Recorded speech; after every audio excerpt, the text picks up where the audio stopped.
Might as well start recording.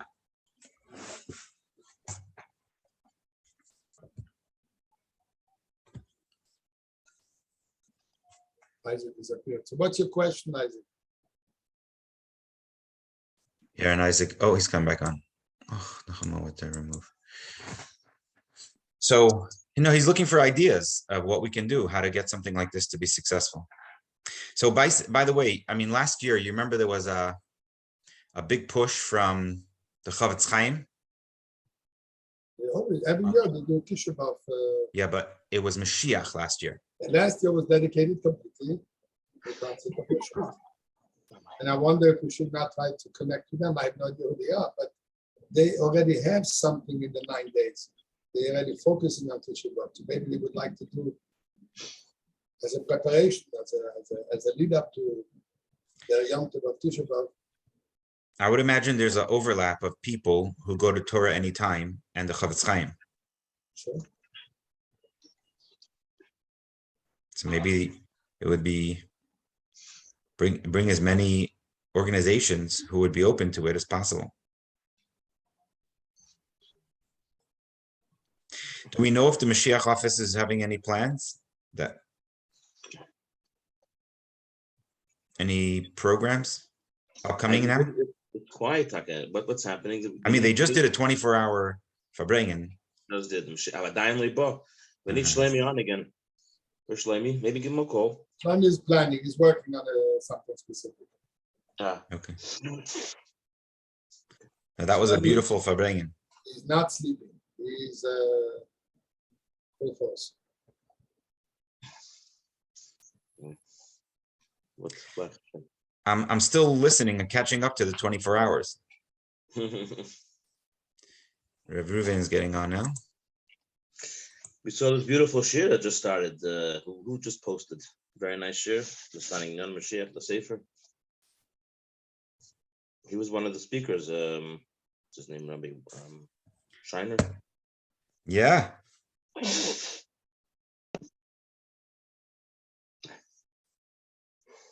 Mendy, you want to tell us about the shir? I see you're on. We're working, Shmuley Litvin, we're working on getting the booklet available on Amazon.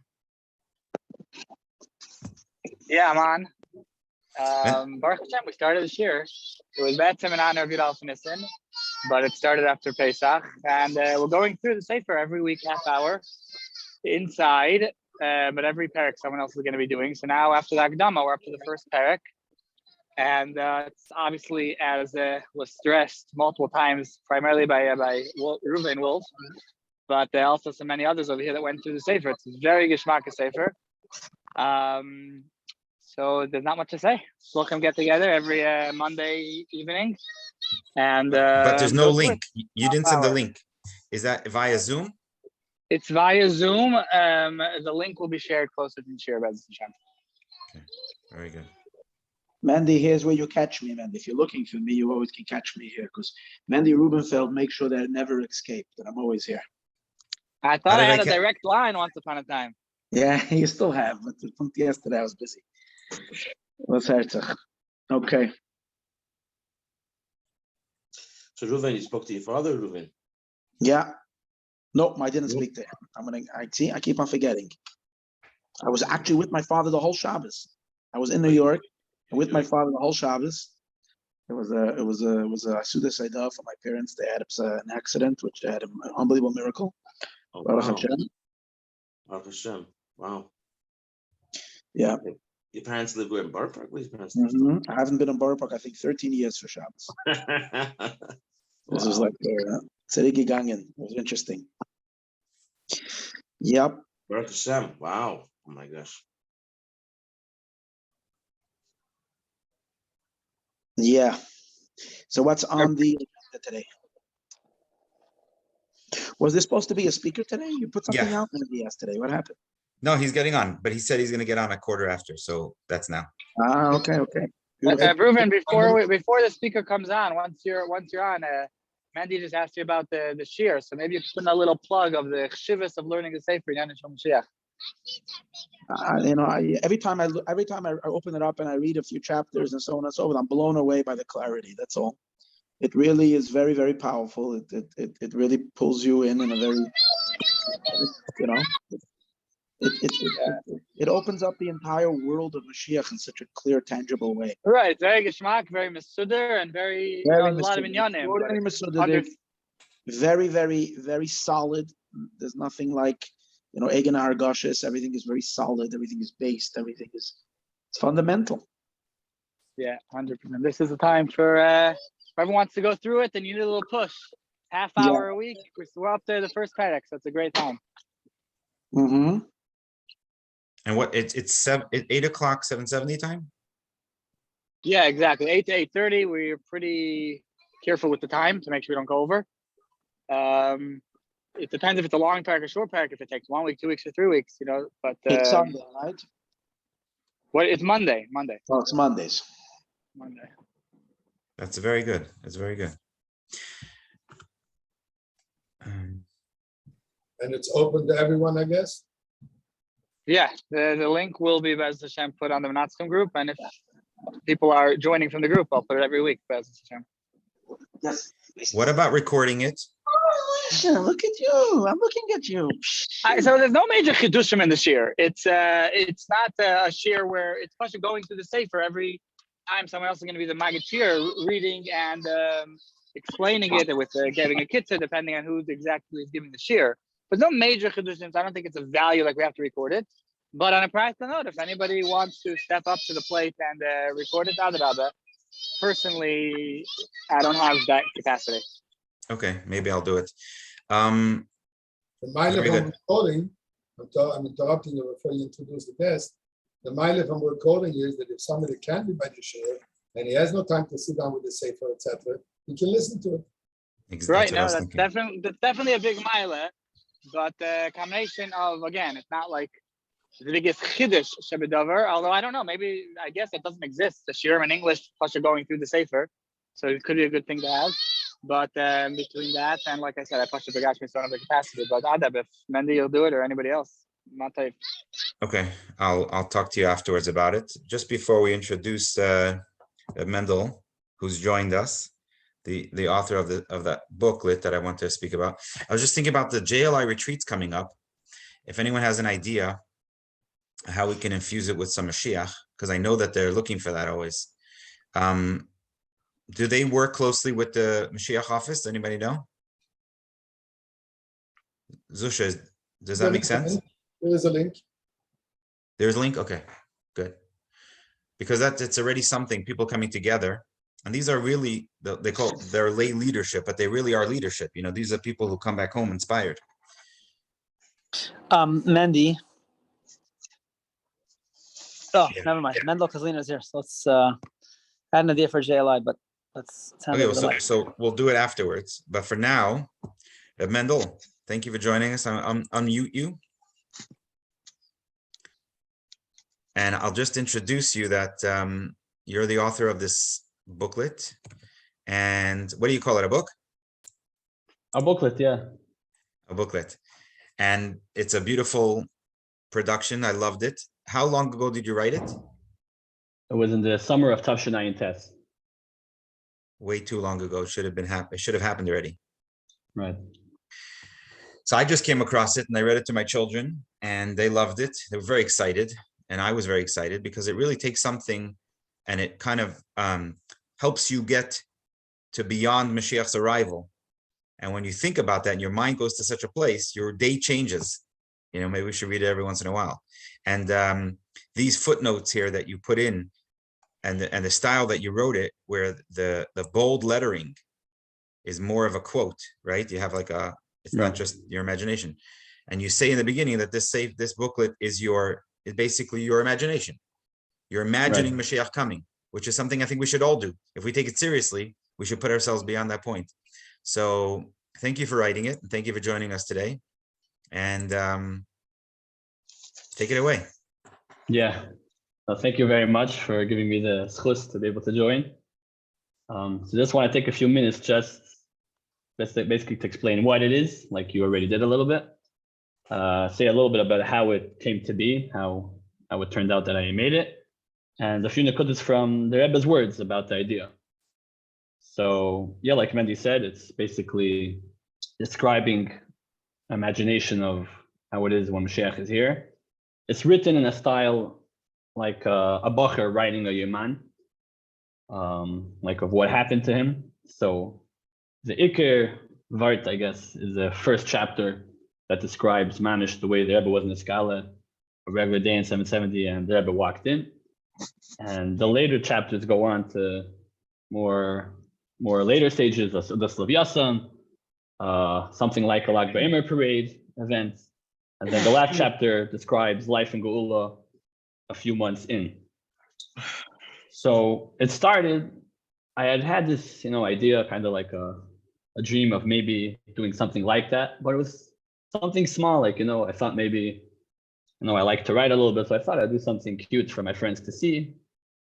I was in Yeshivas Kites in the summer, in Napanek Yeshivas Kites. So I had a little time, so I sat down to write it. So in the beginning, I meant it to be something small. But as time was going on, I realized that, there's more you could do, more to add. There's more to do than just the first chapter. And I realized how many Makayas there was. So basically, I was getting more and more involved because I had, in that summer, I had a few extra hours every day. So Banis, for those few weeks, I was actually on a high. I was looking up the Makayas and trying to imagine it myself. So for myself personally, it was a very, very geschmacked kufa. Actually, about the bold letters. So kind of the beginning when I started. So I wrote to the Rebbe about it, and I got an answer in Igros Kodesh to a guy. I think it was maybe a likut of Pirushim on the Parsha or something. The Rebbe wrote to him that he should make a very clear differentiation between whatever is coming from the Rebbeim and whatever is from other sources. So I spoke to Mashpia, and he said that what this would mean in this case was to obviously make a clear differentiation.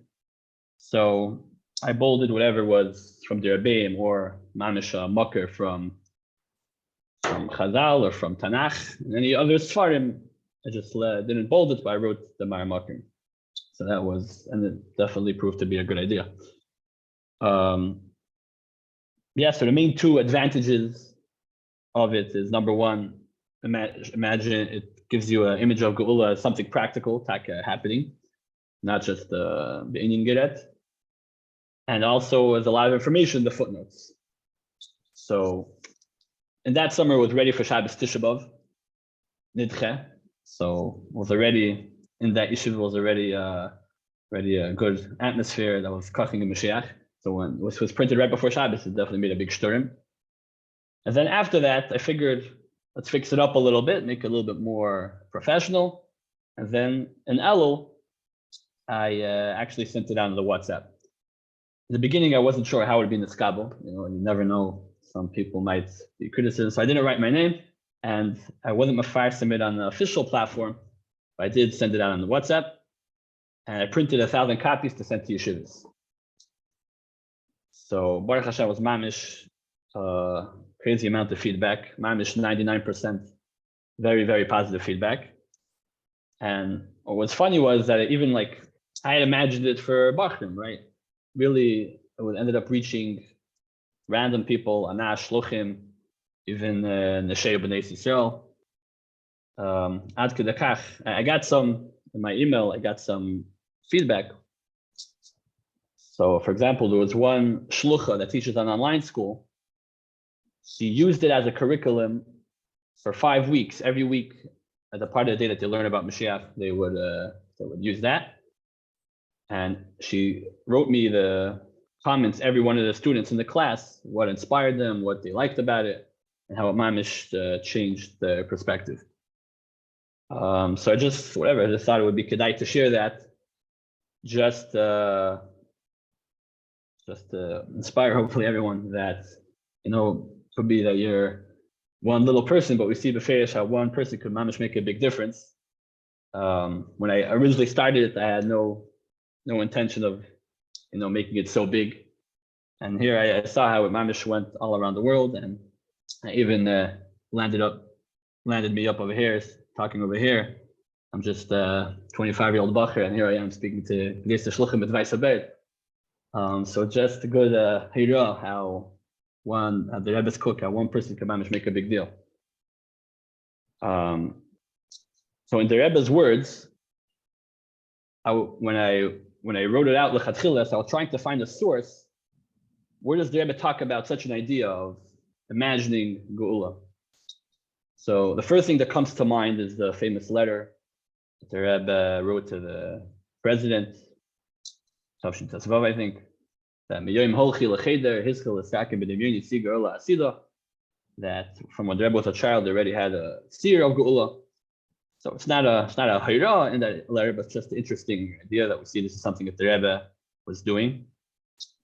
Then there was also the Sikha of Vaschan and Tavshin and Aleph. The Rebbe says the hayra from Histakel b'shleisha dvarim, that shleisha, Histakel means to not just to look, but to actually stare and to focus, and b'shleisha is the Geula shlishi to Beis Hamikdash shlishi. So the regular context of the Sikha is obviously talking about learning about Mashiach, especially that within the 3 weeks.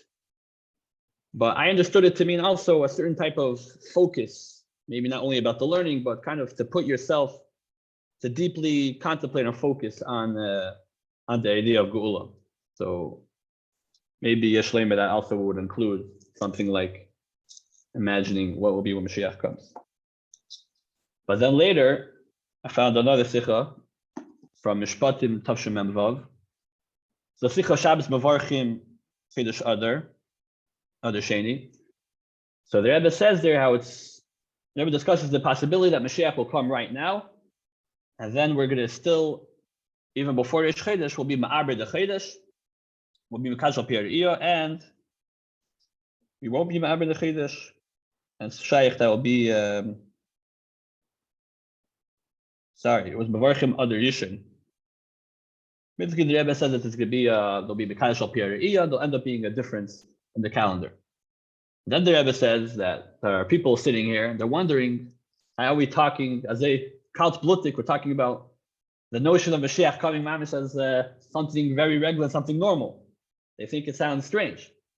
The Rebbe says this, the Rebbe explains first of all how, it's very practical that Mashiach could come right now. The Rebbe says that if you didn't do tshuva, miyad hein agolin, it's very easy for one you to do tshuva. So it's very practical how Mashiach comes right now, even before Rish Chedesh. And then the Rebbe talks about why is it that for some people it sounds so strange? That's because they're not used to thinking about it. If they would only be thinking about this more often, that wouldn't sound strange.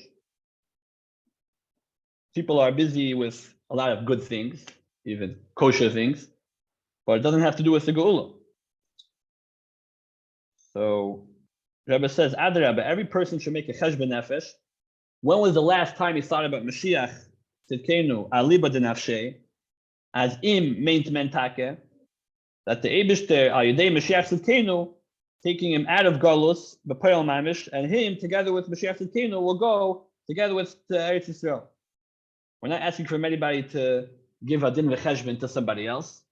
Just for you, between you and yourself, to sit in a closed room and make a cheshbon for yourself. When was the last time you thought about Mashiach this way? Then, for sure, when you make this cheshbon tzedek, for sure you will come to do something about it and actually bring Mashiach. So, yeah, ad kan the sikha. So we see here the Rebbe is saying that, yeah, but there's basically like every Inyan Chassidus that has to be aliba de nafshe. So same thing with Mashiach. It could even be that you take a learning a lot in Yanigul Mashiach, but could still be that something be'inyan geret, you know.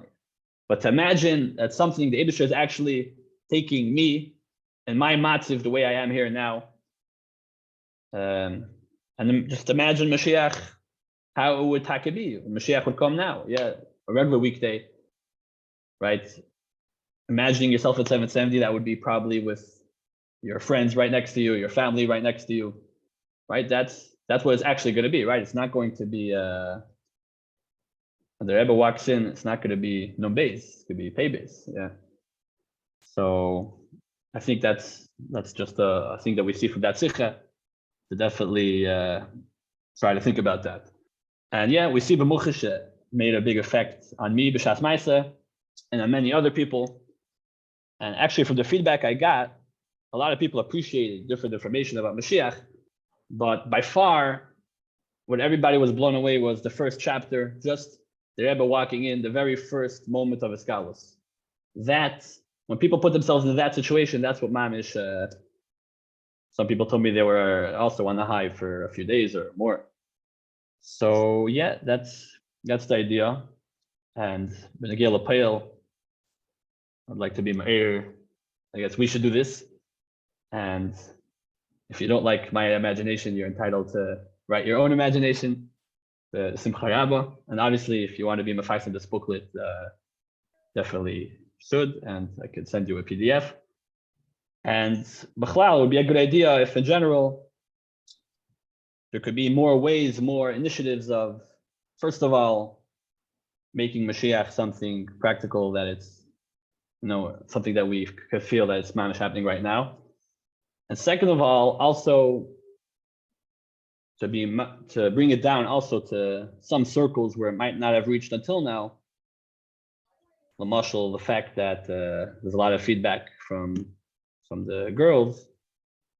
Bachim are learning about having a Shiyar Mashiach every day, but for women and for kids, and especially outside Lubavitch, there probably is more things that could be done to either something like this, to write, or maybe a presentation. I saw that the Mashiach office made Hilchos Melcha Mashiach for kids. I didn't really see what it is, but it looks like it's good. And yeah, if we could come up with more ways how to do that, I for myself was thinking if I could write something like this also for people that are not Lubavitch, you have to go through many tzimtzumim, but something like this I'm sure. The average Lubavitcher already imagined Mashiach here and there to some extent, but outside Lubavitch, I'm not sure. So whatever, if anybody has ideas, definitely would be a good idea to figure out what we could do. I have a question. Did people contact you afterwards and with other Mara Mekremis and things that you can add to it? Yeah, a few people did, and I myself here and there realized actually, as professional as I tried to make it, I didn't really make it really professional because I knew that it has to get out as soon as possible because I knew it could, have a big pu'ula. And actually, later, last summer, there was some sluchim in Teras Emes, the yeshiva of Teras Emes, that they translated it in Hebrew. So I wanted to just go over it and, make sure that could be some things should be changed before it goes public in Hebrew. Unfortunately, I cast a little bit too much, so I'm planning on hopefully this month getting it done, and this way I could do it in Hebrew. And eventually, I would have liked to. I might write this thing just in a bigger version that could be a book. Maybe make one special for kids. Maybe make one special for Litvishes. I have also other ideas of other things to write. Actually, one dream that I have, which would take a lot more work, would be to write up a fictional story about Yidden that are living in Galus Mitzrayim, that are inspired by Moshe Rabbeinu. And actually what I was thinking of for a while already, even before I heard about you guys, is about a group of guys that basically a group of Minatzchim, or I was thinking of Akshanim, that they meet up here and there whenever the Mitzrayim are not oppressing them, and they figure out ways how to be mechazik the emunah. And then even when Moshe Rabbeinu runs away to Midian, they still try to keep it strong. So where your dreams come true? What you think that dream? Yeah, that dream, because we're taka doing that. Right. So yeah. Did you see there was a video? There's a video. No, Mandy, he's saying that in Mitzrayim there's a group of Akshanim. Oh, I see. Oh, that they had it then. Did they use Zoom? Stamina that, but what I would try to do is bring out as much as I can. And even better if I don't have to write it befeish, just write it in a way that the reader could figure it out himself.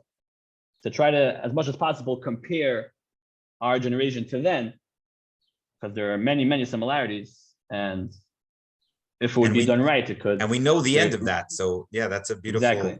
It's a beautiful thing. Yeah, that's great. One option of ending it, I was thinking of how after after all that, and after Moshe comes and v'chulu, then Moshe leaves again for 6 months, right after Pare kicked him out. One possible good way of ending would be one of a Yid's thoughts at that point, that like he made it, it's so hard, he made it all this way, and he's like almost thinking of giving up. But it could bring out the Teichen very well, because we know the story that one day later, Moshe Rabbeinu came back with the Makis v'chulu. So these are all ideas, and hopefully in Mazman Grama we'll be able to do it. Hopefully we Right. won't have to. Exactly. By the way, there was a video. I don't know if you saw it. I was looking for it now. I couldn't find it in time, but someone put out from Eretz Yisrael. I don't know if it's a Lubavitch or not. This boy wakes up, he watches Negelwasser, I think. He says, Shema, Maidani, whatever. Comes outside and everything's very like fuzzy and bright and everyone's smiling. Basically, Mashiach came and he sees the Beis Hamikdash coming down. Have you seen such a video? It's No. it's like a 2-minute clip, 3-minute clip. And just the idea is so exciting. You know, it's whoever put it together, just to give you a visual of Mashiach coming, you know, it's the right thing to do. Because if we're right before it, I mean, when you're planning on going a big trip someplace, you imagine what your trip's going to do, what you need, and what's going to happen. Like the Right. Mashiach Now app, they have the brachas when Mashiach comes. There's 6 brachas, it says over there. And just the idea to see that there's brachas and you have it on your phone, what to say, you're like, you're ready, you know, you're one step ready. If not, I mean, I don't know what Right. brachas do we make when Mashiach comes. Right. And someone told me that there's more than 6. I think someone said it on the Minatzchim one time. There was someone on, Yes, but anyway.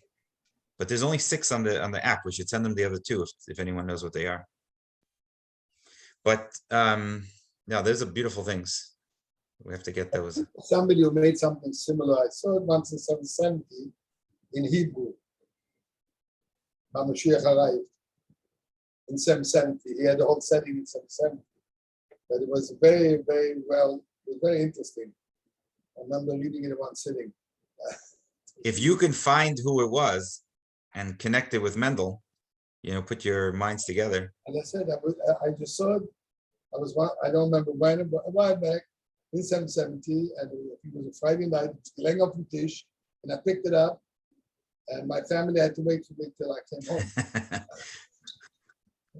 I did hear once, I think I might have seen many years ago, something in Hebrew. I think it might have been from Somber Wolf from Inyan Yishol Mashiach. I think maybe as a Bacher he wrote something. Maybe. I had seen it many years ago, but maybe that's what you're talking about. We could reach out to him. He was actually on this, Right. on the Minatzchim just a little while ago. Now, how can one get all of your publication? So someone just shared it on the Minatzchim a few minutes ago Where? on the chat. I also shared it a couple of weeks, like in the beginning when I just found it. Mandel, I want to ask you a couple questions. Yeah. I don't say anything Sure. now. Did you ever read I mean, not many people that I know of have done this. He obviously just mentioned that one about Shomer Wolf. There's 3 kids' books that I know of, 1 in Hebrew, 2 in English. But the book Aleph Shin, you read it ever? Yeah. Yes. What? Let me hear your comments. Obviously, Ein Arayich from a not Lubavitch perspective, whatever. But what do you say? So, first of all, besides the fact that I think they're right negative about Lubavitch in the back, it's good. I mean, for those who don't know, this Aleph Shin is basically a book about that's I guess a Litvish I wrote about basically how one guy, which turned out to be Mashiach, basically had, before he was this Gala as Mashiach, had a whole kind of like a Mossad group of each guy that he sends to a different place in the Arab country. At one time, years later, when there's a big terrorist attack, so all these people, which are basically spies in different countries, they make a huge explosion and kill many Arabs. Then the UN gets upset, wants to send a war on Eretz Yisrael, send the army. So that's basically Milchemet Gog Magog, and the general is a Russian inical from Amalek. And this guy, actually a Taimani rabbi, which was sent out all these people, he is Mashiach B'Poel.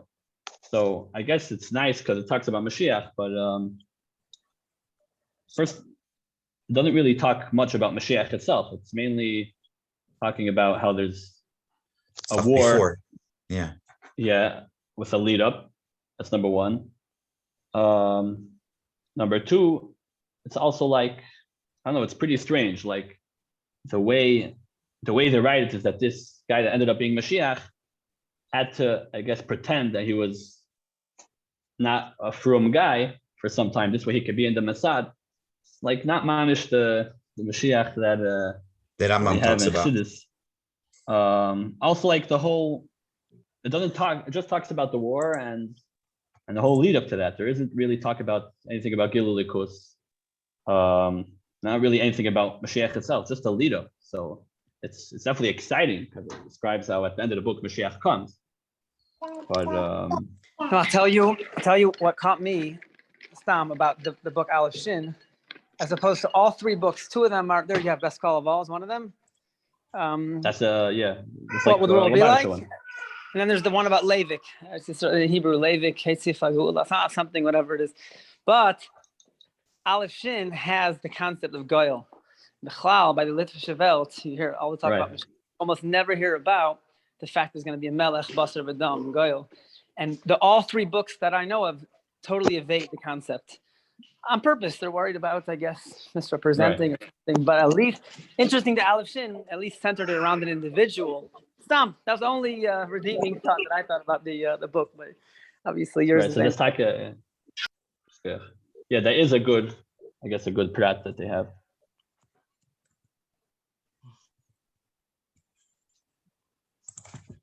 I'm looking for another book that was written by a Yid who's not from, doesn't know much about Yiddishkeit. He also writes about Mashiach, but in his perspective, without knowing it's Mashiach, you know. And he actually has a goyel. This is girl, and she's the heroine, you know, and she's the one who knows all the answers. And he actually mentions the Rebbe twice in the book, which is very interesting.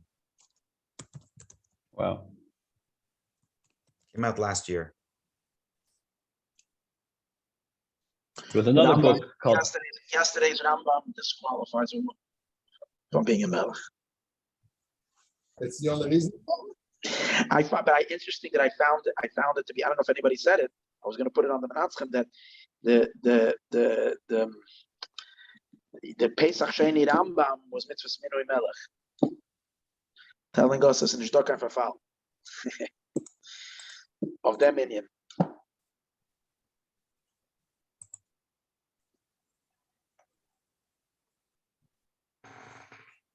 According to the Rambam, he's saying the Chi is symbolic of sein Vater Bruder. So who do we thank for it? Putin, Zelensky, wenn wir davon dort mehr verkehr.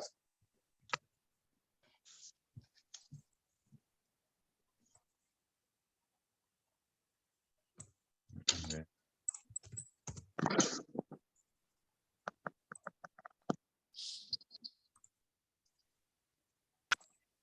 also some of words from Manis Friedman, who this is a story from back then, but when there was a lot of Isnagus and Mashiach, Manis told someone who was leading a battle against the whole Chlal, he said, I don't think your issue is really who the Goyal is.